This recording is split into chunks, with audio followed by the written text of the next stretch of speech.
Bismillah wa salatu wassalamu ala rasulillah. Assalamu alaikum, dear brothers and sisters. Last week we talked about Surah Ar-Rum, verse 41.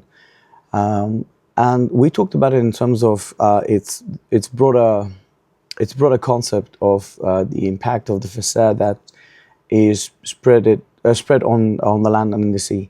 This week, inshallah, we're going to talk about it in terms of the family unit, and especially the neglected sunnah of the early marriage in terms of our family lives. Now, verse 41 goes as Allah Azza wa Jal says, ظَهَرَ فَسَادَ فِي الْبَرِّ وَالْبَحْرِ بِمَا كَسَبَتْ أَيْدِي النَّاسِ لِيُذِيقَهُمْ بَعْضَ الَّذِي عَمِلُوا لَعَلَّهُمْ يَرْجِعُونَ. Translation of the verse is, corruption has spread on land and sea as a result of what people's hands have done, so that Allah may cause to taste the consequences of some of their deeds, and perhaps they might return to the right path. Now, as we said last week, with Allah Azza wa Jal, it's never about vengeance or walayaz billah, Allah Azza wa Jal taking a pleasure of punishing his creation. It's more about guiding people to come back to the right path.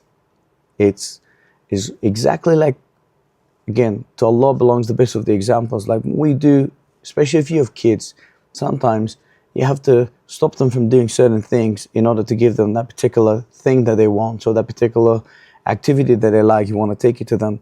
And if they don't follow particular instructions, you want to make sure that you restrict access to some of the stuff that they like, so that they understand that if they don't follow the instruction, there'll be some restriction in their life and they will lose some privileges.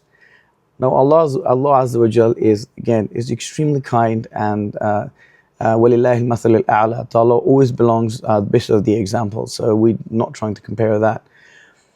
But there's a beautiful hadith from the Prophet upon him where Rasulullah says, if someone whose character is good, a religious character is good, and comes to you for your daughter, or someone with a daughter comes for your son and they have good character, you got to make sure you got to give them the opportunity to get married. And if you don't do that, there'll be widespread corruption on the face of the earth.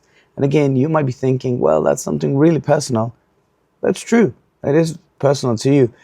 But in Islam, we don't look at it as something that is as insignificant, because there's a beautiful narration from Sufyan al-Thawri where he says that if two types of people in society are corrupt, the entire society is corrupt. And this particular statement could be related to someone else as well, but I'm saying in terms of Sufyan al-Thawri.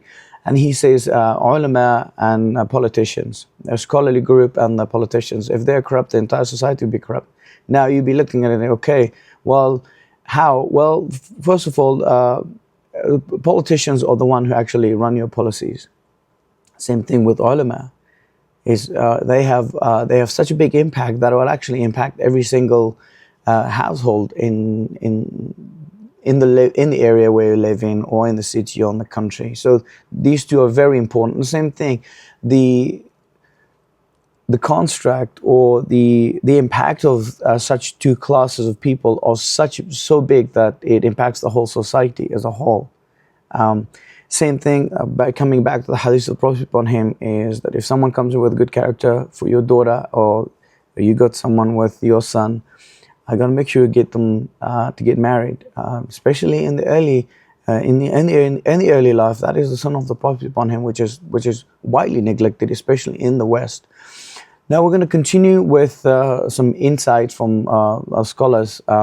There's from Sheikh Al-Sa'di, if you're familiar with Tafsir of Sa'di, he says that the word fasad encompasses every type of harm that's material, moral, and societal. The verse and hadith all tell us together that when we ignore divine instructions about the social structure like marriage, modesty, and chastity, corruption spreads as a natural law. And then there is also a beautiful statement from Shaykh Islam Ibn Taymiyyah, where he says that, where he links this to societal harmony, preserving the fitrah, the natural disposition of the people that Allah Azza wa Jal created. He says that the well-being of creation lies in preservation of lineage and chastity, and that is why marriage is among the most important laws of the greatest obligations of the human being. Now, if marriage is delayed or abstracted due to materialism, tribalism, or complication, temptation rises, fitr is corrupted, and society begins to decay. Now, if you are coming from an Asian background, unfortunately, marriage has become very, very difficult. There's a lot of baggages attached to it that is completely out of the fault of the son of the Prophet upon him, and we made it actually very difficult for our young to get married early in their life, so that we help stop the corruption of the fasad on the earth.